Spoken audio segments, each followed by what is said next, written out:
మన ప్రభు అయిన యేసు క్రీస్తు నామములో ఈ ఉదయకాలపు మన్నా అనే కార్యక్రమాన్ని వీక్షిస్తున్న మీ అందరికీ హృదయపూర్వకమైన వందనాలు తెలియజేస్తున్నాను. ఈ దినమంతా కృపాక్షేమాన్ని పరిశుద్ధాత్మ దేవుడు అనుగ్రహించిన గాక. ఉదయకాల సమయంలో ఒక వాక్యాన్ని మనం చదువుకుందాం. కీర్తన గ్రంథం 39వ కీర్తన 12వ వచనం. యెహోవా ప్రార్థన ఆలకించుము, నా మొర చెవియొగ్గుము, నా కన్నీళ్లు చూసి మౌనంగా నుండకము. దేవునికి స్తోత్రం కలుగును గాక. ఇక్కడ గమనించినప్పుడు దావీదు మహారాజు దేవుని యొక్క సన్నిధిలో ప్రార్థన చేస్తున్నాడు. ప్రభా, నా కన్నీళ్లు చూసి నీవు మౌనంగా నుండగాకు.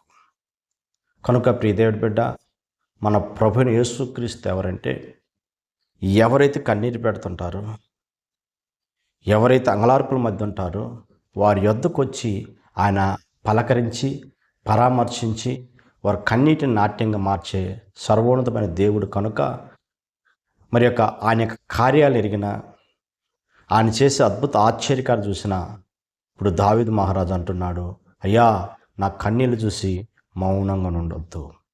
కనుక ప్రియ దేవుడి బిడ్డ, దావీదు యొక్క జీవితంలో చూసినప్పుడు ఎన్నో కన్నీళ్ళు, ఎన్నో రోదన, ఎన్నో శ్రమలు, శత్రువులు తను తరుముతున్న పరిస్థితులే.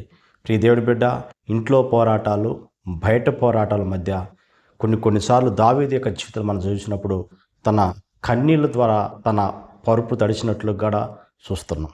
కనుక అంటున్నాడు, ప్రభువా నా కన్నీళ్ళు చూసి మౌనంగా ఉండకు. కనుక ప్రియ దేవుడి బిడ్డ, దావీదు యొక్క జీవితం మనం గమనించినప్పుడు తన కన్నీటిని చూసిన సర్వోన్నతమైన దేవుడు మౌనంగా ఉండక శత్రువులను దూరపరిచి తను వెంటాడుతున్న సమస్యలన్నీ దూరపరిచి తన రాజ్యానికి ఉన్న ఆటంకాలన్నీ ప్రభు దూరపరిచి కృప చూపించి దావీదు యొక్క సింహాసనాన్ని స్థిరపరిచిన సర్వోన్నతమైన దేవుడు నా ప్రభువైన యేసుక్రీస్తు. ఉదయకాల సమయంలో ప్రియ దేవుడి బిడ్డ, మరి నీవు కూడా పరిస్థితులు బట్టి కన్నీరు పెడుతున్నావు. నా కన్నీటిని ప్రభు చూడటం లేదేమో, నా మొర ప్రభు ఆలకించడం లేదేమో, ప్రభువే ఉంటే ఎందుకు ఇలా కన్నీరు ఉంటాయి, ఎందుకు నాకు సమస్యలు ఇలా ఉంటాయి, ఒక సమస్య పోతే ఒక సమస్య, ఒక బాధ పోతే ఒక బాధ, నా జీవితాన్ని వెంటాడుతూ సమాధానం లేకుండా, నెమ్మది లేకుండా నా జీవితాన్ని కొనసాగుతుందని ఉదయకాల సమయంలో ఒకవేళ భయపడుతున్నవేమో, కలవరపరుస్తున్నవేమో. కనుక నా ప్రభుని యేసుక్రీస్తు ఎవరంటే, నీ కన్నీళ్ళను చూసి నీ కన్నీటికి వెంటనే జవాబు దయచేసే సర్వోన్నతమైన దేవుడు నా ప్రభువైన యేసుక్రీస్తు. మనం గమనించినప్పుడు హన్నా చూడండి, సంతానం లేక తన వైర్యాన్ని పెనిని చేత సమాజం చేత చూడండి బాధించబడుతూ కన్నీటి మధ్య రోదన మధ్య దేవుని యొక్క సన్నిధికి వచ్చి కన్నీటితో ప్రార్థన చేసినప్పుడు, అంగలార్పుల మధ్య దేవుని యొక్క సన్నిధిలో ప్రార్థన చేసినప్పుడు ప్రియ దేవుడి బిడ్డ తన కన్నీటి ప్రార్థనకి వెంటనే అక్కడ జవాబు దయచేసి అక్కడ దైవజనుడు అంటున్నాడు, అమ్మా నువ్వెందు నిమిత్తమైతే కన్నీరు పెట్టినావో దేవుడు నీ కన్నీటికి జవాబు దయచేశారని ఎప్పుడైతే ఆమెకి ఒక వర్తమానం వచ్చిందో, దైవజనుడు నోటుకుండా పలికిన ఆ మాట ఆమె నమ్మింది, విశ్వసించింది. ప్రియ దేవుడి బిడ్డ, అంతవరకు దుఃఖముఖంగా ఉండి అంతవరకు ఆహారాలు పుచ్చుకోకుండా తను ఆహారం పుచ్చుకుంటూ సంతోషంగా ఉంది. చూడండి, ఆమె కన్నీటిని ప్రభు ఆలకించిన దేవుడు, ఆ మొర ఆలకించిన దేవుడు, ఆమె ప్రభు సన్నిధిలో ఏదైతే కోరిందో ప్రభు నాకు కుమారుని దయచేయమని ప్రభు సన్నిధిలో అడిగింది. కుమారుని దయచేసి ఆయన నామాన్ని ఘనపరుచుకున్నాడు. ఉదయకాల సమయంలో ప్రియ దేవుడి బిడ్డ, నీ జీవితంలో ఒకవేళ సంతానం లేక బాధించబడుతూ ఇదిగో రోదన మధ్య కన్నీళ్ళ మధ్య నీ జీవితం కొనసాగుతుందేమో, వేదనకర పరిస్థితుల్లో నీ జీవితం కొనసాగుతుందేమో, సర్వోన్నతమైన దేవుడు నీ కన్నీటికి జవాబు దయచేసే అద్భుతకరుడు నా ప్రభువైన యేసుక్రీస్తు.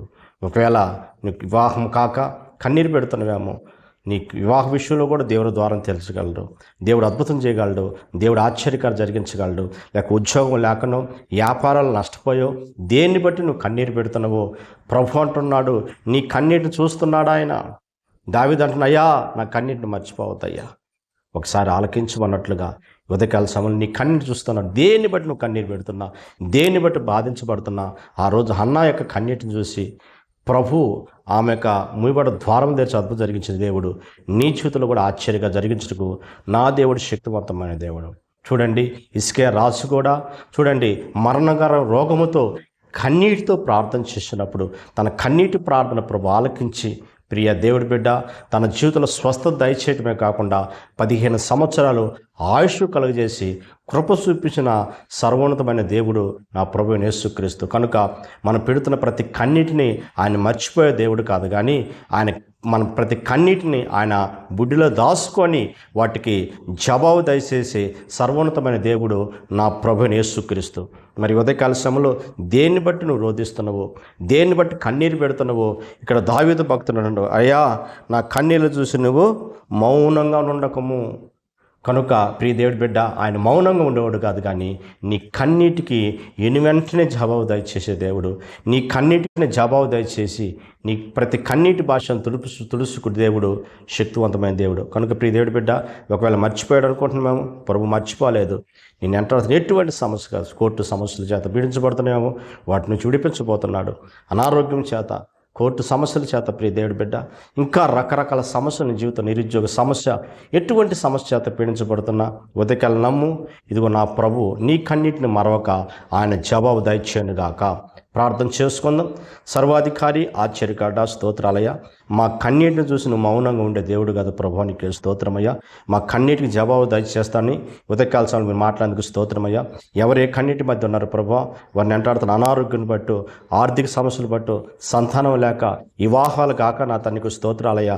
వ్యాపారం నష్టపోయి నా తండ్రి నీకు స్తోత్రాలు స్వామి.